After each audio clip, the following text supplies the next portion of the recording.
সবাইকে স্বাগত জানাচ্ছি এশিয়ান প্রাইম নিউজে। আপনাদের সাথে আছি আমি সৈয়দ মাহিউজ্জামান মুখর। পবিত্র রমজানের চেতনা ধারণ করে রাজধানীর মিরপুরের কালশী এলাকায় ৩ শতাধিক ছিন্নমূল ও সুবিধাবঞ্চিত পথশিশুর মাঝে ইফতার সামগ্রী বিতরণ করেছে উইনসাম স্মাইল ফাউন্ডেশন। বিকেলে এই কর্মসূচিতে ফাউন্ডেশন সদস্যরা শিশুদের হাতে ইফতার তুলে দেন। আয়োজকরা জানান, সমাজের ছিন্নমূল ও সুবিধাবঞ্চিত শিশুদের পাশে দাঁড়ানো এবং রমজানের সহমর্মিতার বার্তা ছড়িয়ে দেওয়াই ছিল এই উদ্যোগের মূল লক্ষ্য। ফাউন্ডেশনের প্রতিষ্ঠাতা ও চেয়ারম্যান মোহাম্মদ জামাল হোসেন বলেন, সুবিধাবঞ্চিত শিশুদের শুধু খাদ্য ও আশ্রয় নয়, প্রয়োজন ভালোবাসা, শিক্ষা, আনন্দ এবং আত্মবিশ্বাস।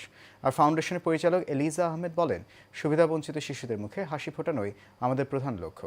ভবিষ্যতেও এই ধরনের কার্যক্রম অব্যাহত থাকবে।